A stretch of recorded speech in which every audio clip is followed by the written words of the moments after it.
This is your boy D Shanx. This is a Chambermusik, YoRaps.com, D Shanx, Draft Pick DJ exclusive.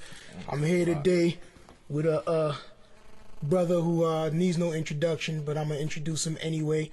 You know what I mean? If you are familiar with East Coast hip hop at all, if you're familiar with underground hip hop over the last, say, decade or so, this man's been making tremendous amount of noise, releasing mixtapes like nobody's business. He's got his debut album, long-awaited, highly anticipated debut album in stores this week. My Soul to Keep. This is what I'm holding right now. My copy that I'm taking home with me. It's your boy Sha Stimuli. Sha, say what's up to the folks out there in the internet world. Internet world, what's going on, man? Salutations. How y'all doing? Sha Stimuli. My Soul to Keep. It's in your stores right now. It's the black and white. It's the color. Church fans, baby. For my fans out there. You know what I mean? Now, just get right into the album. I want to get right in, first of all, the promotional materials. What's good with the church fans? You know, it's a double meaning, man. The album is real spiritual. So when you play it, you might get hot. So, just fan yourself, you know what I'm saying? We got some spiritual themes on the LP. And also, if you're a Sha Stimuli fan, then there you go. Hold on to that. It feels good to have it out. Like, for me, it's a real musical journey, which is what I wanted it to be. Because a lot of other things that I put out were more just braggadocious and more focused on rap and my position in the game. And this one is outside of the game. I think it's more about life, and it's about different things that people go through. And I wanted people to just relate to it. So I feel great to have it out. It's been a while. It's been a long time. And it's just so much that I've went through. I tried to just encompass into a disc. I didn't get it all out, but I feel good that I got most of it out. So,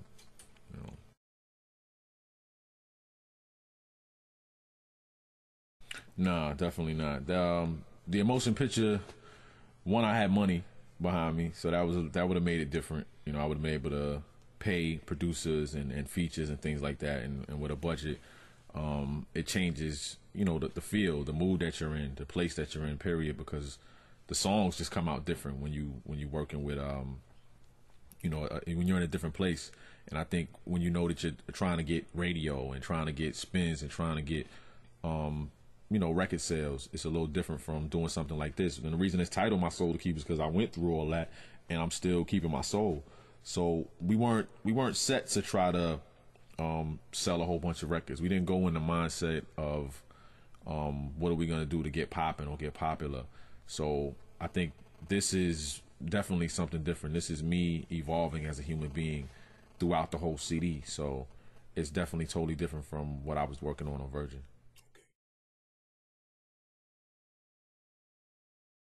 Yeah, it started with my brother Lord Digger, who produced for Biggie and was down with Master Ace back in the days, and around the time that Ace was popping with the Juice Crew, and my brother was running around with the INC and doing joints, and brought me to the studio a lot, man. Like, he just used to bring me to the studio every week, and I would just meet these people and hang out and just absorb being around Craig G and Paula Perry and Ace. And I was fortunate enough to get on Ace's album when I was a kid, just doing like the intro and a couple of hooks and stuff like that. Yeah, like, it was Slaughterhouse album. Yeah, the Slaughterhouse album. Yeah. Okay. So it was great to be around it. I would just meet all these people, Gangstar, Kane, Biggie, and just saw that these, they had chosen hip hop as a profession, and it was something that I saw that was real. It was a dream, but it was real.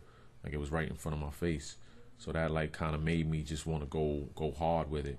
And it wasn't until around 97 when I felt like it was really my calling. I was interning at labels, and I was learning the business side, and I was in school. And around the time Biggie passed away, I started getting real nervous and paranoid about not being on the earth. And the music just started to flow and come from me, and I felt like I was here for a reason. So, all that time I just been working towards it and writing, and whatever I went through, I put it out on record. I didn't want to just be a rap guy that just told you he was the best rap guy. I wanted to take stuff that people go through and put it out there.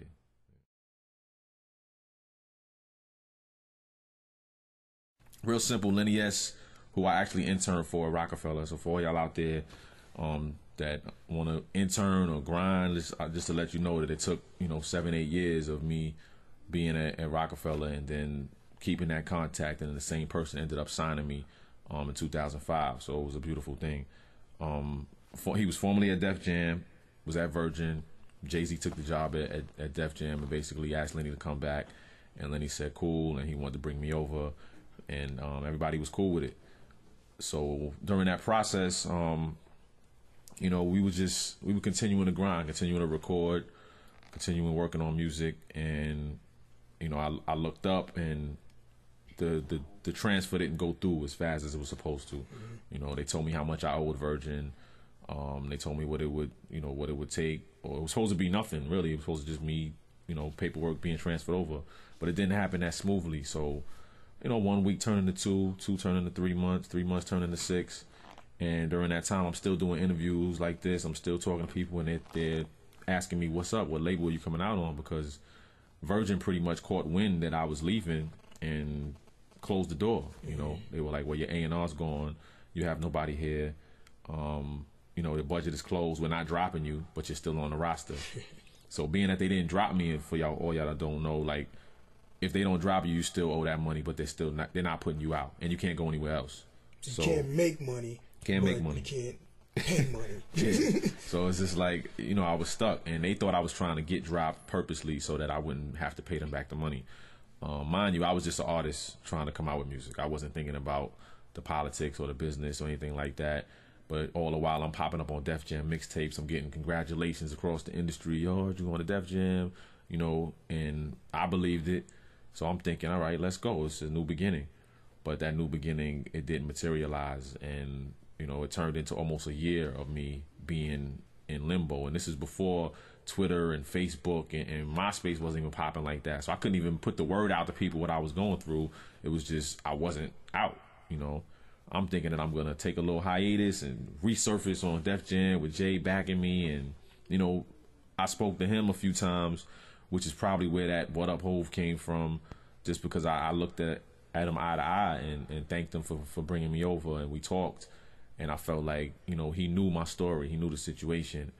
And when it came down to like the meeting that we had, it just didn't go that way. It was a lot of, it was a lot of people not really taking responsibility, pointing the blame other places and saying, I didn't know, or we didn't say that. And I was real confused, and I think my pride got in the way, because we were supposed to go back for another meeting and play more music and have another talk. And I just was like, I didn't want to. I didn't want to do that. You probably thought your grind spoke for itself at that point. I was determined and positive that my grind spoke for itself. Right. I was like, I shouldn't have to double back and go back to where I started. Like just wipe my slate clean. Like, it didn't make sense to me.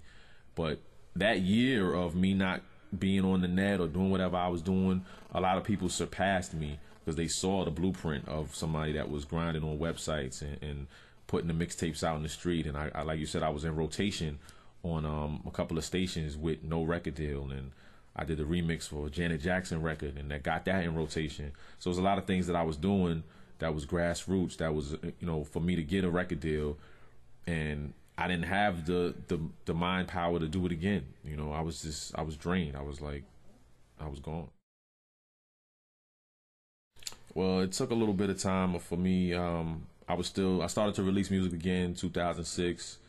In 2007, I was just putting out CDs and doing as much as I could, but I was at a point where I didn't really know what to do next.